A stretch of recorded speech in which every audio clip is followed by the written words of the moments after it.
I'm Krista Hinson. My husband and I co-founded Explainify.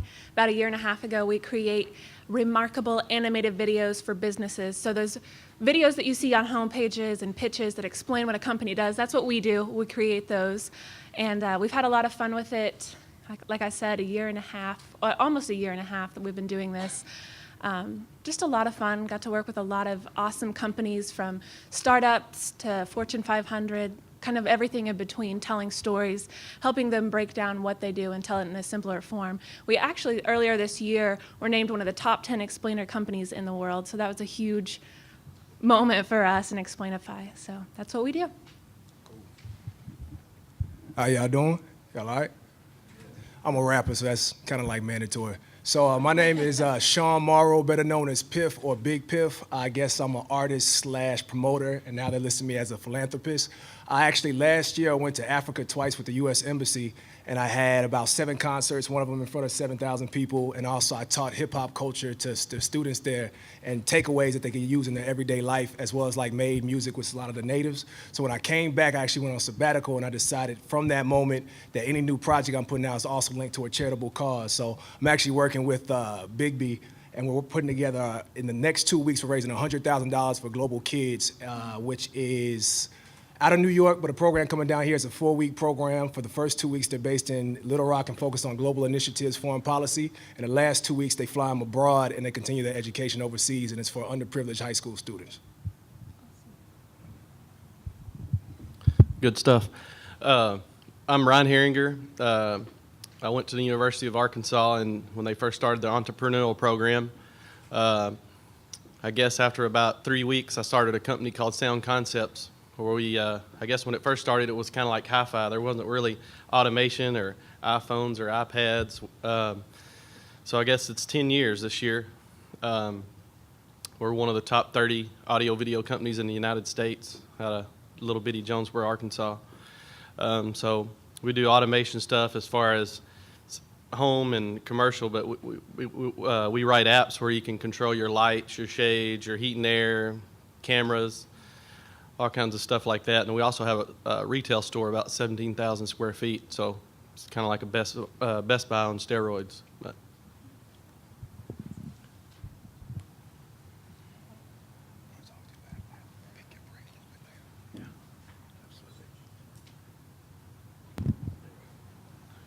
I'm James Hayes. I own the James Hayes Art Glass Company, and I can't do it alone. I have 4 employees, 2 guys and 2 girls, and we make literally a ton of art glass every year, and we sell it basically regionally, and we work on single things as well as huge corporate orders. Right now I'm getting ready to install a huge show at Garvin Gardens in Hot Springs, Arkansas, 13 different outdoor installations.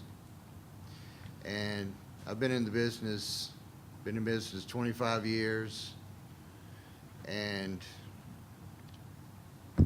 I'm always taking chances and reinvesting in myself and my business.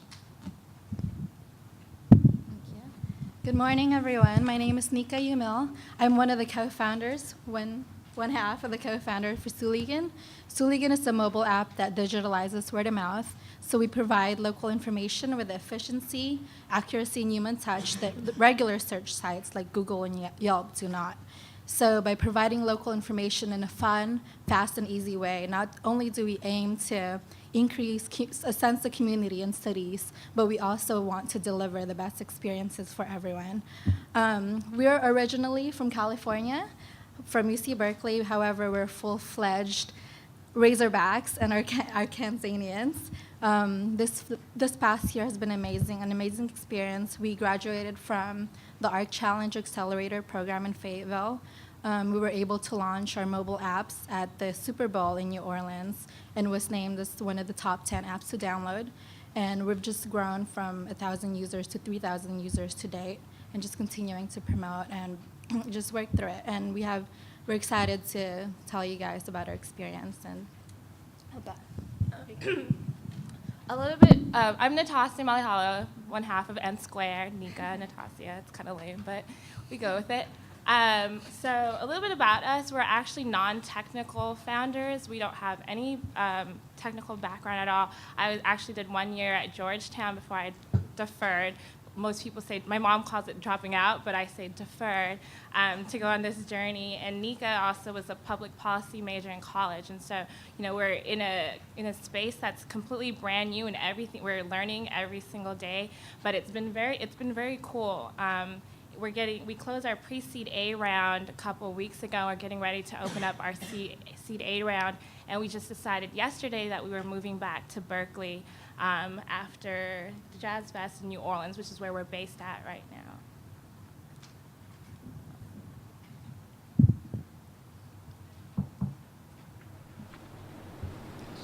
Any questions?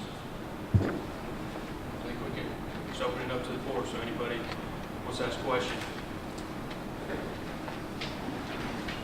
So I have a question for you. So when your peers decided to make a right and kind of take the very conservative route and go and work in a large corporation or whatever, and you all made the left, was there something that made you do that, or were you always wired that way to kind of go after your passion, do what you were, really made to do? Obviously, you're very successful. You would be able to do that if you didn't make that choice. Kind of, how did that choice come about for you?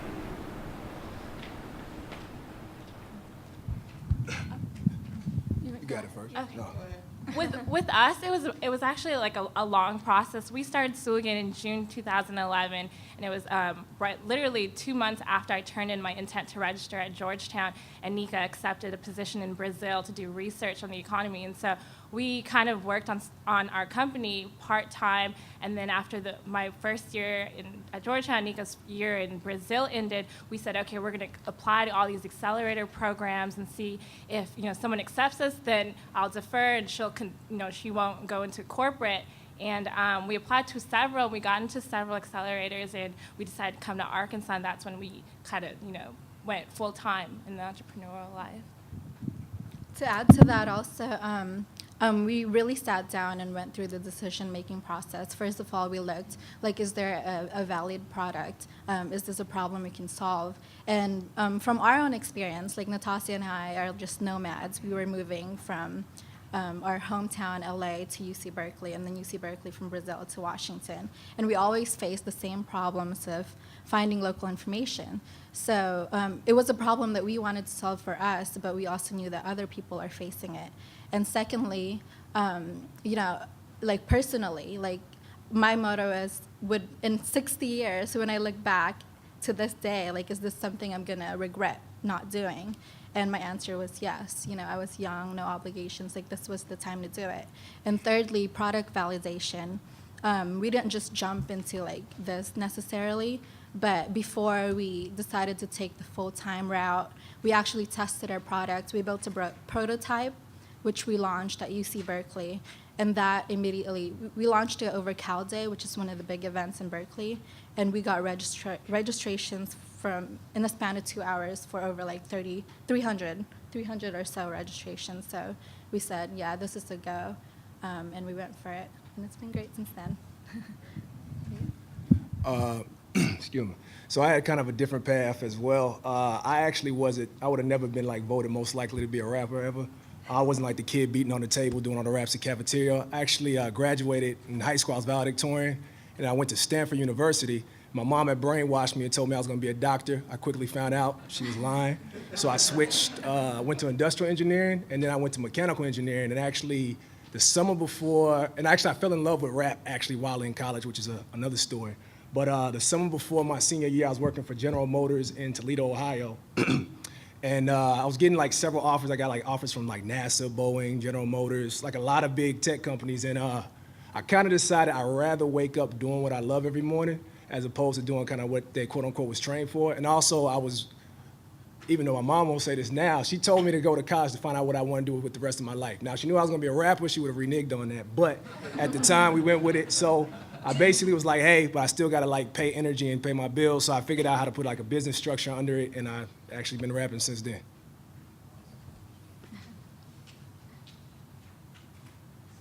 Well, I'll go. My parents always said, do whatever you want to do as long as you're happy. And I found something that I loved, and I saved my money up and started my own company. And what I like to do is I don't like to sit at a desk or a computer. You know, I have somebody that does sit at a desk and a computer for me. I like to travel. I like to create, and that's what I get to do every day. And you can even lay in bed and think and create sometimes. It just sometimes have trouble going to sleep because your mind's always, it never stops creating and solving problems. And you're talking about prototypes. I always have to make prototypes. That's a big part of my job, is presenting prototypes to customers. And they don't always like to pay for them, do they?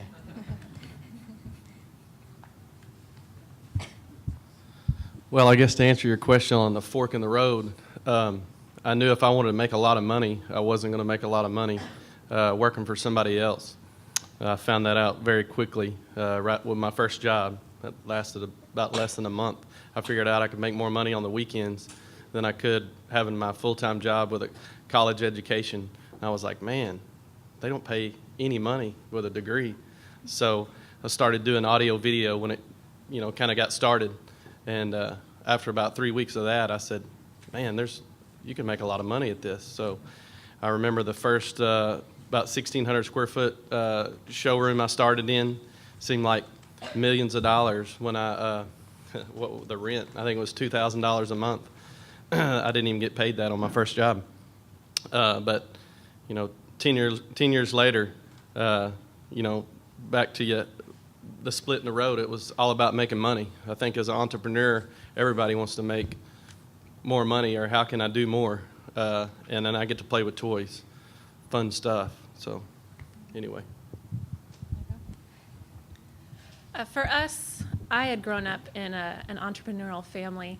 My family had a marketing company up in Bentonville, and we did mobile events for big companies like Procter & Gamble, Hasbro, Gillette, for like Walmart and Sam's Club stores. So I've just grown up doing those things and loving just the flexibility, the creativity, just the fun that you get to have with owning your own business. And then my husband, our co-founder, he started the video company in a company called Rockfish Interactive up in Rogers, and loved it, but soon kind of fell into that same thing of just wanting to get out and wanting to do something different and not wanting to have rules, but to make his own rules. And so I had been studying graphic design, and we just kind of put our talents together and created a video company, and it's just been awesome ever since, just going out, hustling, doing what you love, finding a market, talking to people, networking, a lot of opportunities here in Arkansas that we've just got to connect with a lot of other entrepreneurs, and a lot of experience here, and a lot of resources, a lot of talent, and it's just been a lot of fun. So we choose this. So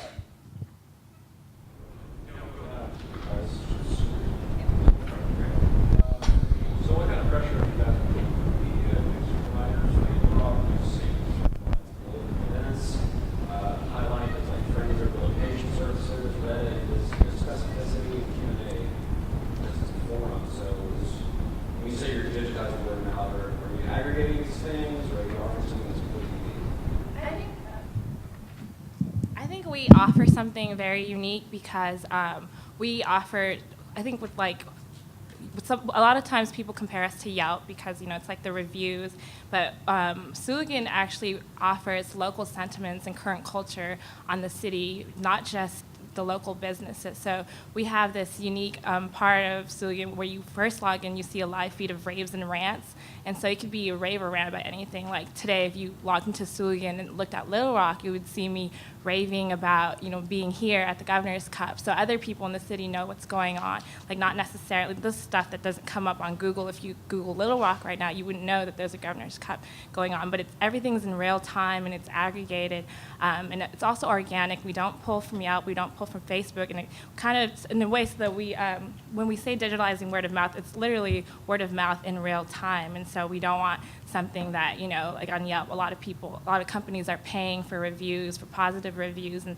so you want to keep it as organic as possible.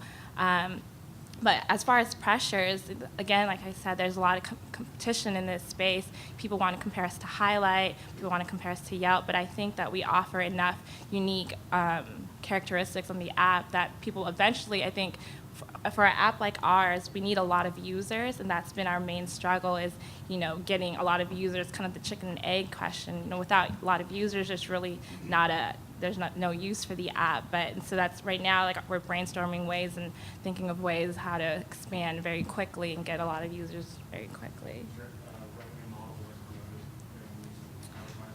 Well, we have two unique revenue models. One is moments-based advertisement. So like I said, where you can rave and rant about different things in a city. Our system has a keyword technology where it recognizes the things that are being raved and rant. So if you raved about a cupcake bakery, it'll show an ad for a cupcake bakery locally. Or if you ranted about a coffee shop, it'll show you other coffee shops in the area and things like that.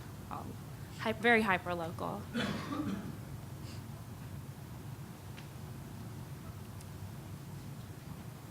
Any other comments on that question? My question probably applies to everybody.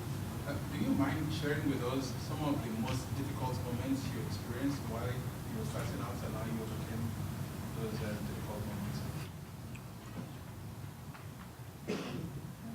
I'll go first. Like I said, I've been in business 25 years, and one of them's cash flow, and it took me probably 22 years to do this, but you need to get a line of credit with your bank because employees, you got to pay them first.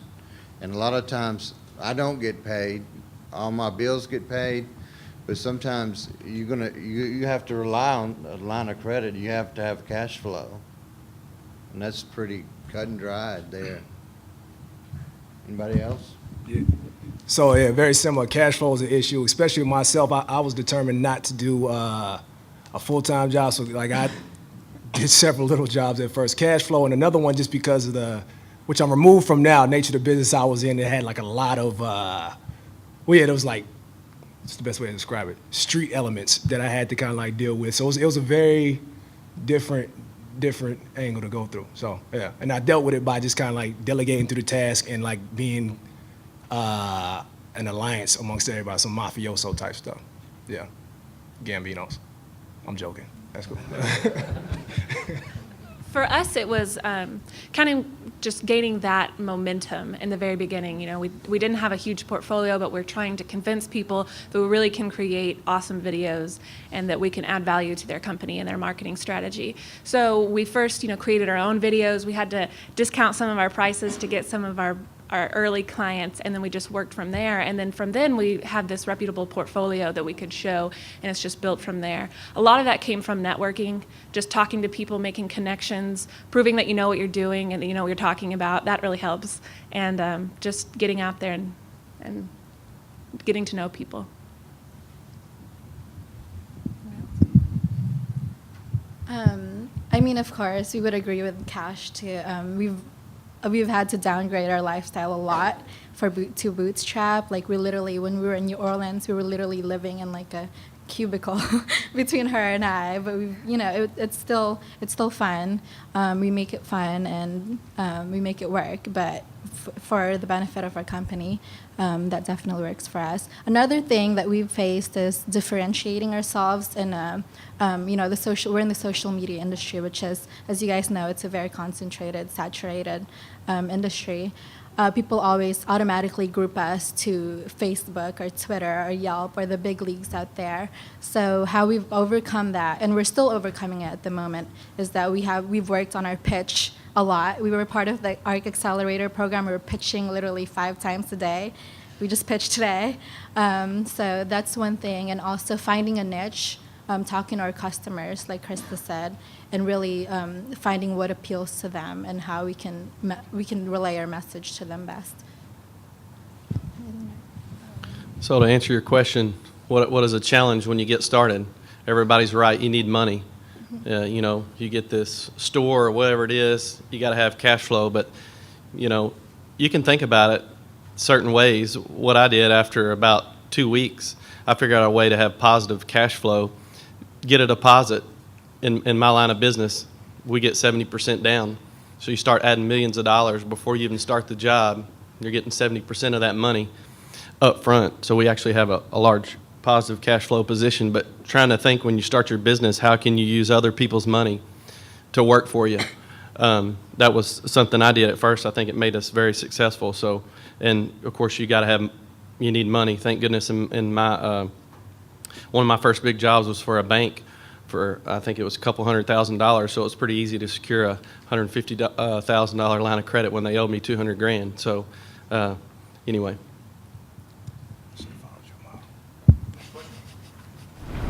My question has to do with risk, because there's a lot of risk when you're striking out on your own.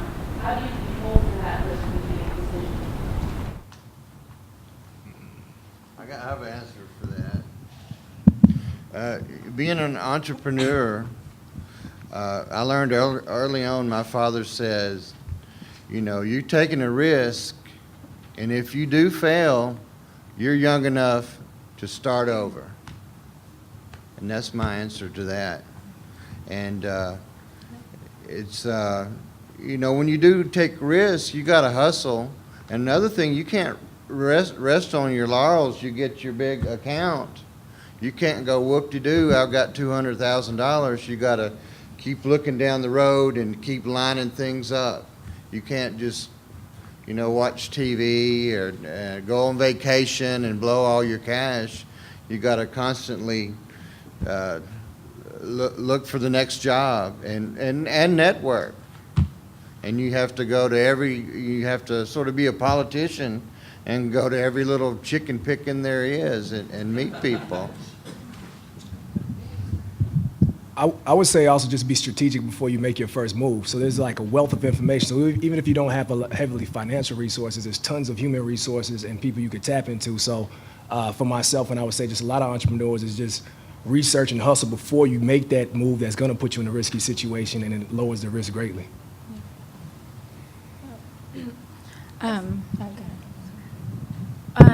So we raised, in our pre-seed A, we raised money from 5 angel investors, and we're getting ready to raise our seed A round. And now, you know, like we're preparing the documents. You have to account for every single dollar that you spent of that angel investor money. And so before we made any, you know, we keep receipts for everything. We make, even people that don't want to give receipts, we make them write down something on a piece of paper. You know, really being accountable for everything. And before we make any purchases, especially after we receive like the angel funding, we really think about where that dollar is going. So if we sponsored 2 events during South by Southwest in Austin, and we really thought about, before we, it was a couple $100, but we really thought about it for like 2 months about, okay, well, how many users are we going to affect? How many users can we potentially reach? Where is this going to go from? Like the networking opportunities. So we really thought through every purchase that we made out of that fund. Just to add to that also, what she likes to tell me is mind over matter. Like being entrepreneurs, you automatically take a huge risk, but also you have to keep your eyes on the reward and what change you can make. And that, you know, that's where your motivation comes from. But also as entrepreneurs, like our job is to minimize the risk, to identify those risks and minimize those risks as much as possible. So we're fully learned in the lean startup method. I'm sure you guys have learned about that. So, you know, validation on the product side, at least, customer development, all that stuff. But also on the financial side, you know, what she was talking about, all those pre-planning and everything that, you know, you have to be very strategic about it.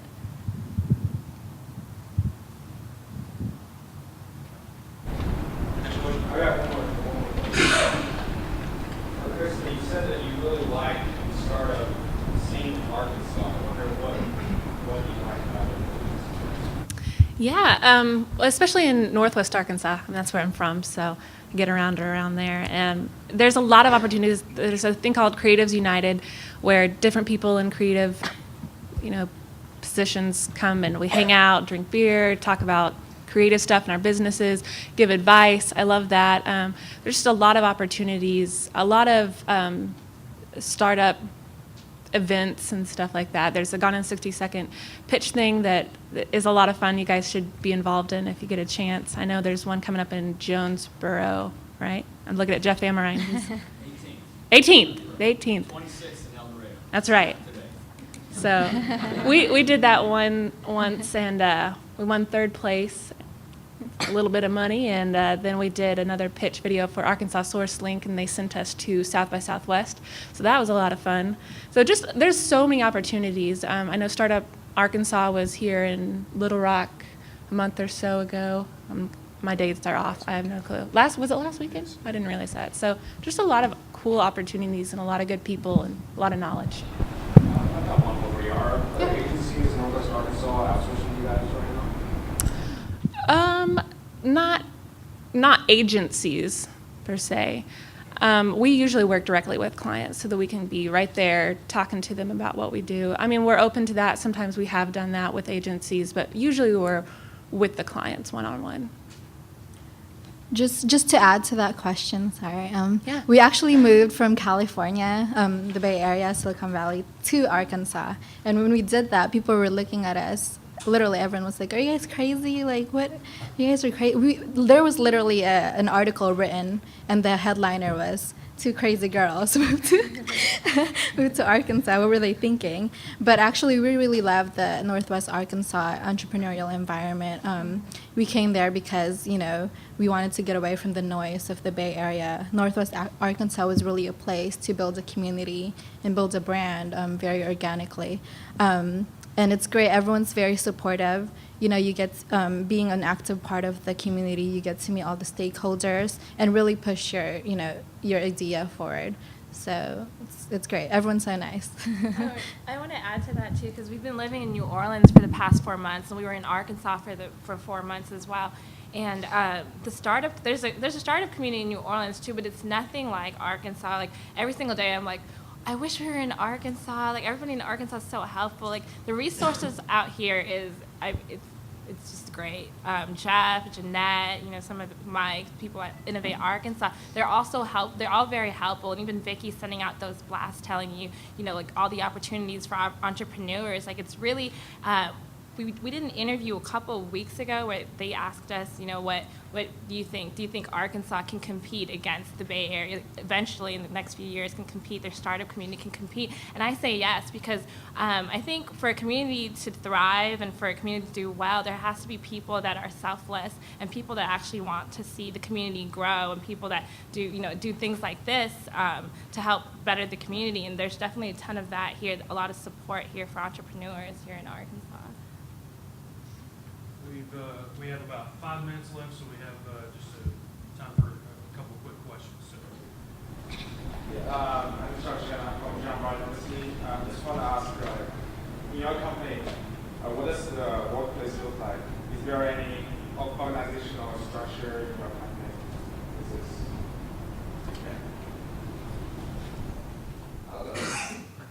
What my company looks like? Okay. Well, I wanted to give you one piece of advice before I tell you what my workplace looks like. As an entrepreneur, the way to if you can profit from a loss, if you can figure out how to do that, you can make a lot of money. My workplace is an old dairy farm. It's kind of small, narrow, run down. And the way it took me years to figure out how to profit from a loss, have a lot of scrap glass. I make a lot of bowls, and decorative items and so forth. But what I did is I hired 2 girls to make jewelry out of my scrap glass. So I'm actually profiting from things that I would normally throw away. And square footage wise, I would say my shop is probably under 1,000 square feet. It's painfully small. But there's 5 of us that work there. And we know about your little cubicle. Yes, currently there's 2 of us full-time. We have 5 employees in total. And I say our workplace is everywhere. Anywhere we are, we make it our workplace. You know, every entrepreneur should be able to answer, like, what are your 3 goals for the next, like, 3 or 6 months? And our 3 goals is, you know, obtain 100,000 users, get funded, and perfect our product. So wherever we can do those 3, then that's where we are. Either we're networking outside an event, or if we're in our little cubicle in our computers, that's also a workplace. What else? Well, we go wherever there's free Wi-Fi, so that's our workplace. But to add to that, Nika was telling someone in the Bay was telling us that going to some of these coffee shops and going where other entrepreneurs are, that's a great way to network while you're also doing work. Like, someone was telling us a story about how she went to a coffee shop and this lady was sitting there. She looked like she wanted someone to talk to, so she started talking to this elderly woman, and then later on she found out it was, I think, one of the Lakers owners' wives or something like that. And so the girl ended up being able to network and get into all these cool events and being able to grow her business with getting a lot of endorsements that way. But just being friendly at some of these, like, public spots, like, you really don't know who you run into anytime. Well, I mean, definitely having structure. If you don't have structure, you're not going to last very long. You know, in our case, we have project managers, sales team, warehouse guys. I have 16 employees now. I mean, I was in y'all's shoes 11 years ago, working on the side, making $6.50 an hour, scraping to get by, wondering how I was going to make lots of money. But yeah, definitely, you got to have a good business plan, and you know, as you grow, you're going to see that there's a need for something. You may not necessarily have the funds to do that project, but definitely planning and your structure. I don't know how you would make it very long in a startup if you didn't have structure.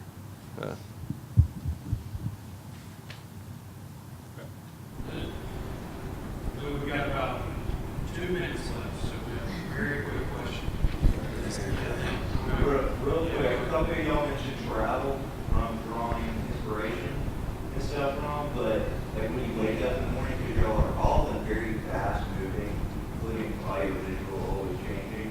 Is there one thing that when you wake up in the morning website that you look at, something you read every day, that you draw inspiration from? I do. I'll answer real quick. When I wake up in the morning, I think it's good to have a world view. I'm sick of Jody Arias, but when I wake up every morning, I put on headline news while I'm getting dressed. That's what I do. And, you know, I Facebook, but that's kind of sporadically, but headline news gives you what's going on real quick. I have like about 5 websites, one for like music, one for technology, one for kind of just world affairs, and Grantland for sports. And then like definitely social networks, because it's kind of my job to stay connected. That's like my main means of promotion and actually how I make money, so yeah. Well, this is more words of advice. There's nothing that'll replace hard work.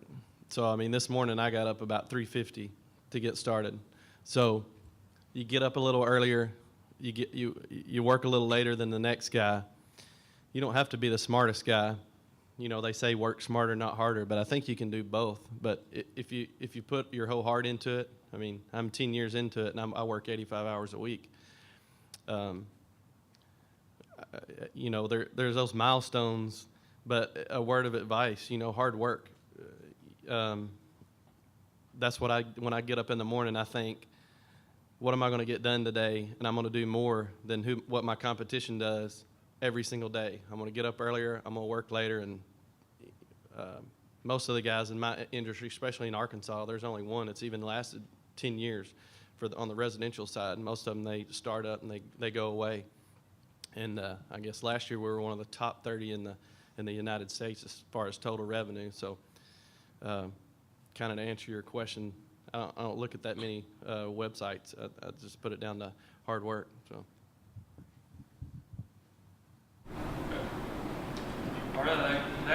this session. I want to thank everybody. I want to thank our panelists for coming by today.